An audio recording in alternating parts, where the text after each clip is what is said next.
Praise lord. దేవాతి దేవునికి వందనాలు. ప్రభు నామమున మీ అందరికీ నా ప్రత్యేకమైన వందనాలు, శుభాలు తెలియజేస్తున్నాను. ఈ దినము కొరకు ఏర్పాటు చేయబడిన దేవుని వాగ్దానము లూకా సువార్త 1వ అధ్యాయము 58వ వచనము. అప్పుడు ప్రభువు ఆమె మీద మహా కనికరముంచెనని ఆమె పొరుగు వారును బంధువులను విని ఆమెతో కూడా సంతోషించిరి. దేవుని నామానికి మహిమ కలుగునుగాక.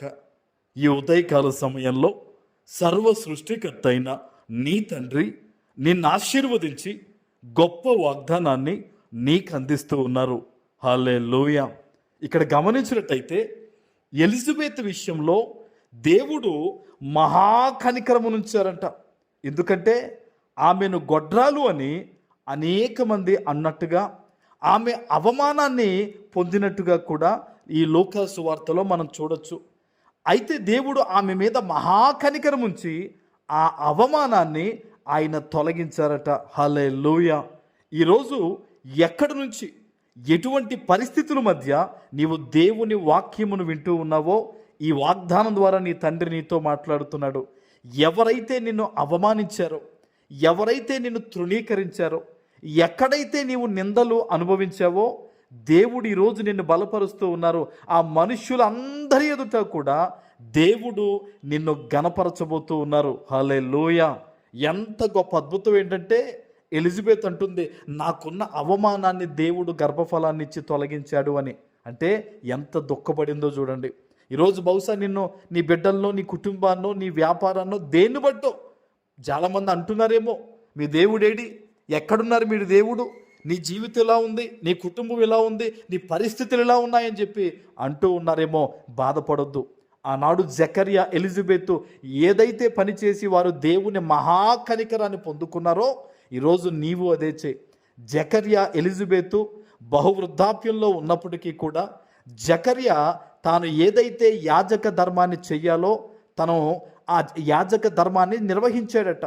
తర్వాత వీరిద్దరూ కలిసి దేవుని యొక్క సకల నీతి చొప్పున, సకల ఆజ్ఞల చొప్పున దేవుని ఎదుట నిందారహితులుగా, నిరపరాధులుగా జీవించారట.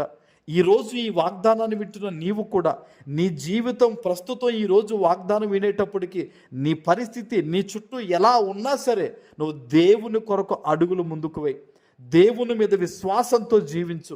మనుష్యులు ఏమంటున్నారని కాదు, కానీ నువ్వు దేవుని కొరకు, నా దేవుడు ఈ పని చూస్తాడు, నా దేవుడు నా మాటలు వింటాడు, నా దేవుడు నా నడవడికను గమనిస్తాడని ప్రతి విషయంలో కూడా ఈరోజు నీవు కూడా జకర్యా, ఎలిజబెత్ వలె దేవుని కొరకు ఆయన ఎదుట నమ్మకంగా జీవిస్తే, నేను చెప్తున్నాను సేవకునిగా, ఆనాడు దేవుడు ఎలిజబెత్ మీద మహా కనికరము చూపించి ఆమె అవమానాన్ని తీసివేసినట్టుగా ఈరోజు ఈ వాగ్దానాన్ని వింటున్న నీ మీద కూడా దేవుడు తన మహాకనికరమును కుమ్మరించి నీ జీవితంలో అవమానాన్ని అంతటినీ కూడా దేవుడు తొలగిస్తారంతే. ఆమెన్. ఎందుకంటే ఆయన ఒకరిని ప్రేమించి ఒకరిని విడిచిపెట్టేవాడు కాదు.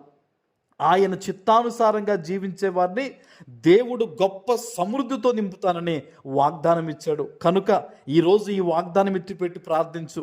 పశ్చాత్తాపంతో ప్రార్థన చే, తండ్రి నేను కూడా జకర్యా, ఎలిజబెత్ వల్ల నీ కోసం నమ్మకంగా జీవిస్తానయ్యా, అట్టి కృప నాకు దయచేసి నన్ను బలపరిచిన ప్రార్థించు.